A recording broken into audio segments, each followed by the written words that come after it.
دولة تحكمها الطبيعة، وتحية خاصة فيها قد تكلفك السجن ل3 سنوات. خرجت من حربين عالميتين لتنفض غبارها وتعود للحياة. البلد الذي احتضن آلاف اللاجئين ويعاني شعبه من الشيخوخة، بلد أينشتاين وهتلر وشوبنهاور ومصنع مرسيدس وبي ام دبليو. هنا حيث الماكينات الطاحنة والقوة الصناعية المرعبة في أوروبا. ما لا تعرفه عن ألمانيا. تقع جمهورية ألمانيا الاتحادية في وسط أوروبا، وتعتبر دولة ديمقراطية منفتحة على العالم ككل، كما أنها تجمع بين عراقة التاريخ القديم وحيوية وحداثة الحاضر الأوروبية، وتصنف من بين أكبر وأقوى الاقتصادات في العالم وليس أوروبا فقط. يضاف لها بأنها واحدة من بين أكثر الدول تطوراً في القطاعات العلمية من حيث الحداثة والابتكار، وهي عبارة عن جمهورية اتحادية فيدرالية يتمتع كل من السلطة الاتحادية المركزية والولايات الاتحادية 16 بالكثير من السلطات، ورمز الدولة هو النسر الاتحادي. أما العاصمة فهي برلين، والتي تعتبر من أكبر المدن الأوروبية، فيما تبلغ مساحة الدولة أكثر من 357 ألف كيلومتر مربع، من بينها 114 ألف كيلومتر مربع من الغابات، وتضم أحد أطول أنهار العالم وهو نهر الراين، وتمتد فيها السواحل على طول 2442 كيلومترا، كما تضم أحد أعلى القمم في العالم وهي قمة سوغشبيتا التي يصل ارتفاعها إلى 2962 مترا. على مدار عشرات السنوات مرت ألمانيا بالعديد من اللحظات المفصلية، ففي العام 1871 تم توحيد ألمانيا بالكامل، وذلك على يد المستشار الحديدي أوتو فون بسمارك. وفي العام 1914 دخلت البلاد في الحرب العالمية الأولى لتخرج منهزمة بعد 4 سنوات من الحرب، وتخلى على إثر الهزيمة القيصر فيلهلم الثاني عن عرشه، لتتحول البلاد إلى النظام الجمهوري مع كساد اقتصادي وحالة مأساوية.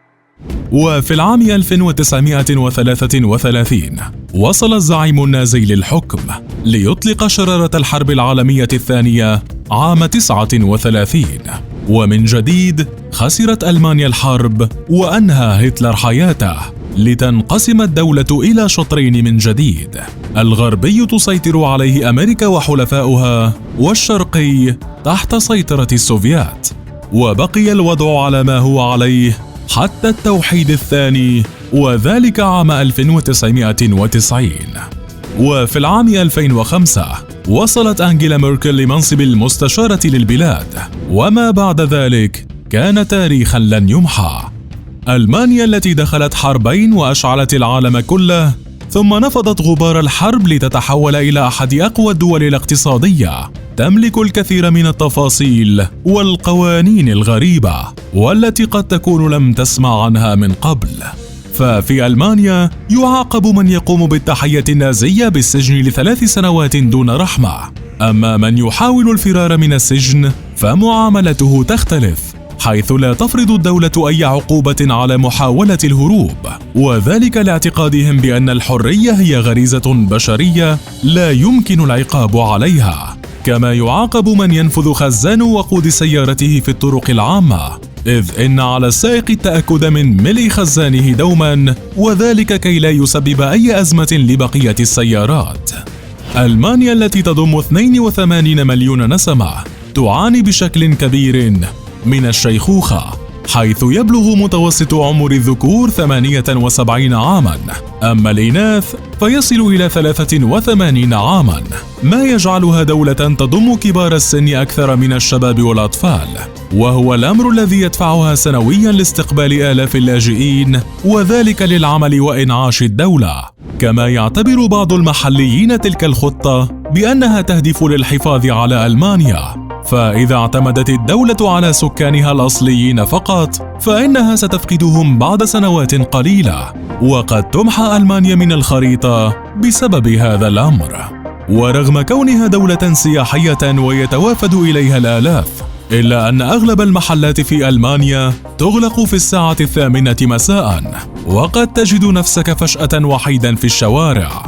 وما يميز ألمانيا عموما اعتمادها على الطاقة المتجددة، إذ إن الشعب الألماني يعتمد على الدراجات الهوائية للتنقل، ويوجد ممرات خاصة لها في كل الشوارع، وذلك بهدف الحفاظ على البيئة وتخفيض استهلاك الوقود، حيث تعتمد الدولة بنسبة كبيرة على الطاقة المتجددة بتوليد الكهرباء، وتمنع التدخين بشكل كامل في الأماكن العامة وحتى المقاهي، إذ يوجد مناطق مخصصة للمدخنين. ومن حيث الجيش، يصنف الجيش الألماني في المرتبة 9 في التصنيف العالمي، وتصل ميزانية الإنفاق إلى 38 مليار دولار.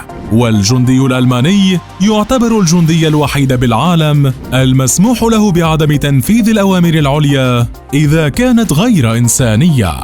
ولعل أكبر ما يميز الألمان هي لغتهم، حيث يتحدث بها 4 دول غير ألمانيا، هم سويسرا ولكسمبورغ وليشتنشتاين والنمسا.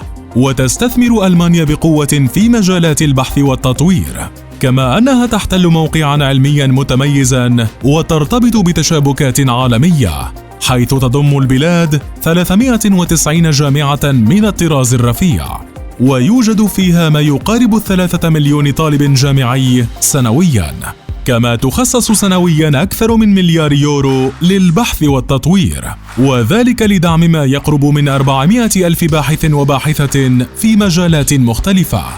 ومن العلم إلى الصناعة الألمانية، إذ تعد ألمانيا من أكبر منتجي السيارات في العالم، وتمثل هذه الصناعة عموداً أساسياً للاقتصاد الألماني، كما يعتبر الألماني كارل بانز هو مخترع السيارات الحديثة في العالم.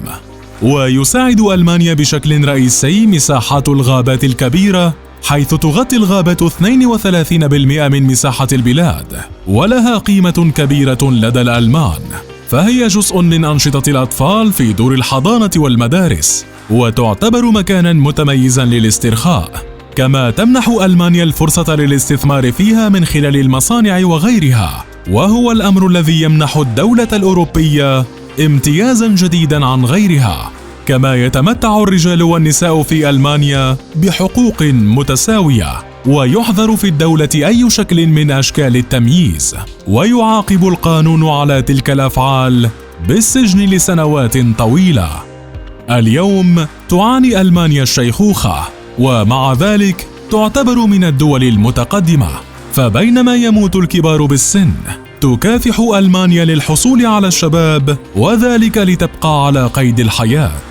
فهل ستنجح ألمانيا باعتمادها على اللاجئين للأبد، أم أنها ستندثر رغم كل التطور؟